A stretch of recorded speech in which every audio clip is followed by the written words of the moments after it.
Shoutout kay Jervin Chris, Katsakino Dukusin, Romeo Conchada, Juan Solegue at sa iba pa nating taga-subaybay. At ang balita natin ngayon, mukhang itong Barangay Ginebra ay pwede na o payag nang pumasok dito sa isang trade kasama itong Converge Fiber Excess. Ang problema kasi ngayon ng Converge Fiber Excess, naghahanap sila ng big man na pwedeng tumulong dito kay Justin Arana dahil nagkaroon nga to ng injury. Kung inyong mapapansin, kung nanonood kayo ng laro ng Converge, lately pabalik-balik yung ankle injury nitong si Justin Arana. At dahil yung mga big men na dinraft ng Converge ay hindi pa naglalaro para sa kanilang lineup, ay nagkakaroon ng problema ngayon ng Converge kung sino pwedeng gamitin.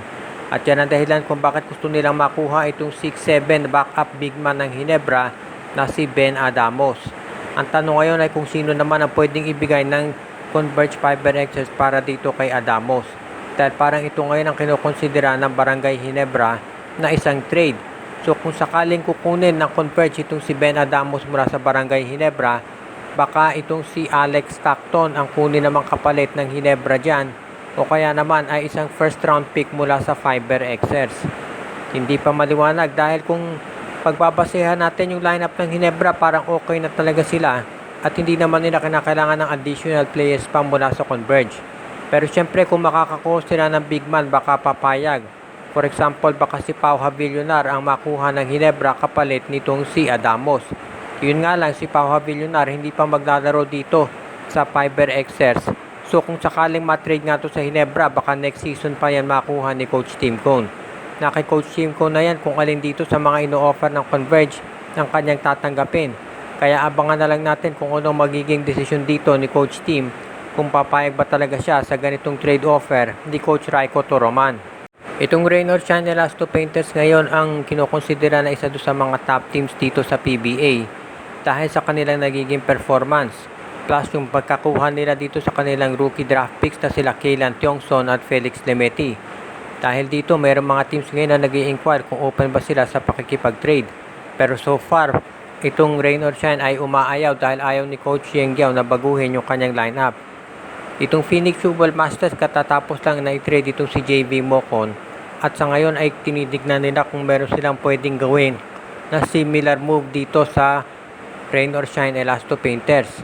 Mukhang ang kinukonsidera nitong Phoenix ay itong si Leonard Santillan kung makukuha nila mula dito sa ROS. Pero medyo mahihirapan sila dahil hindi naman yan basta-basta ibibigay ni Coach Yeng Giao. Alam natin na si Coach Yeng Giao gusto niya yung mga big men na merong tira sa labas at fit na fit yung sistema ni Leonard Santillan para dito sa Rain or Shine. Kaya abangan natin kung matutuloy ang ganitong klaseng trade. Ang maliwanag dyan ay itong ganitong klaseng lineup ay hindi naman basta-basta na magkakaroon ng pagbabago dyan.